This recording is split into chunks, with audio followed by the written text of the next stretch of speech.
In this video, I'm sharing the exact cold email workflow we use at our agency Beanstalk. It's helping us and our clients consistently book about 300 qualified meetings each month. Now, this simple system has generated over $1 million in revenue for our agency and has produced countless high-value opportunities for us and our clients. What's great about the workflow is how adaptable and repeatable it is, no matter what kind of client or niche you're in. Whether you're targeting specific ICPs, decision makers, or unique market segments, this framework gives you a structured, step-by-step process to quickly build highly effective campaigns from scratch. So I'm going to cover everything from defining your ICP and building accurate lead lists to writing those irresistible emails that are tailored specifically to your prospects, all the way to setting up the outreach sequences that you can be confident sending out. So by the end of this video, you're going to have the exact blueprint to create cold email campaigns that consistently deliver results, no matter the industry or the audience. Now, the first step is going to be building your list. I like to start in one of a few places. One would be LinkedIn Sales Navigator. You can build a list within LinkedIn Sales Navigator and then scrape it using something like Phantom Buster, and then take that data to a place like Apollo or Clay to fill in contact details.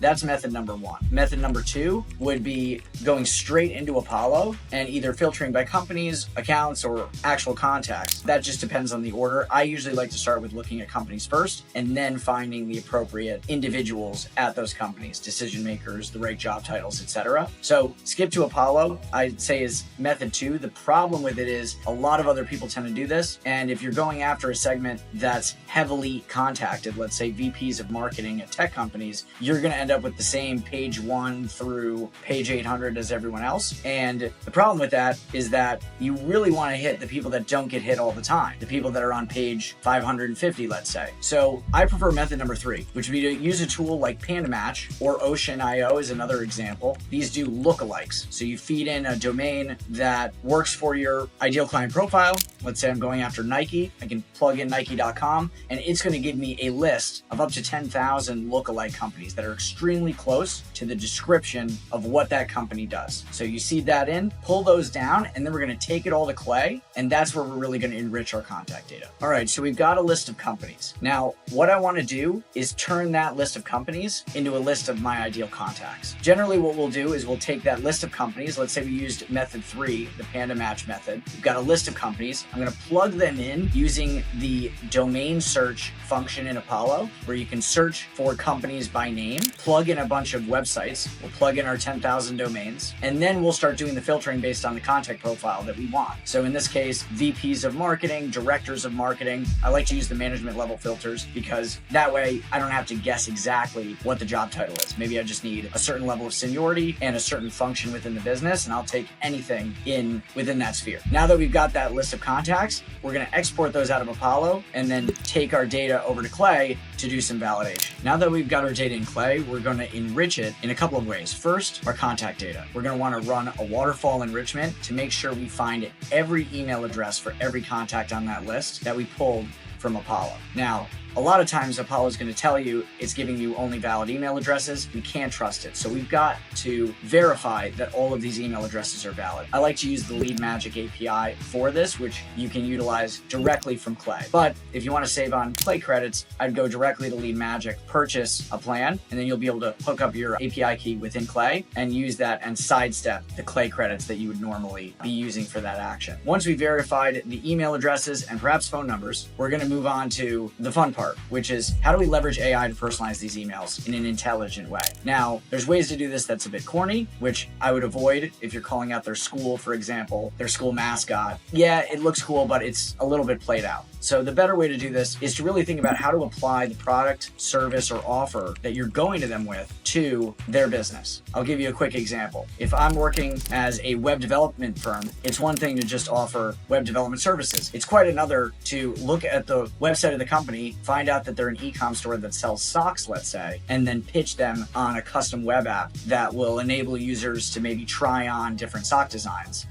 within the store itself. Now, how are we going to back into that? Well, we're going to take a description of the company that we scrape using Claygen, and then we're going to feed that to AI, whether it's GPT or Claude, and basically ask it for creative ideas based on this description of that business, maybe a list of our services, and get it to construct a short snippet that is a custom pitch for each row, each person on our list that we're going to reach out to. You're going to end up with a much more customized email. It's going to be a lot more attractive than just sending a template out to everybody with hi first name. All right, so now we've got our validated lists. We've got our creative email copy, our custom pitch for every recipient. Now it's time to take that contact list and get it into our sequencer. So the main thing to keep in mind is anything that you want to bring over that's AI copy has to be in a discrete column inside of Clay. When you export your entire list as a CSV, you're going to just map those columns as variables. So just like you would map first name or email address, we're now going to map our AI copy that we've written. So first name gets matched to first name, custom variable 1 gets matched to custom variable 1, custom line 2 matched to custom line 2, and so on and so on. In this case, we're going to take it to Email Bison, which is the sequencer that we're going to use for this exercise.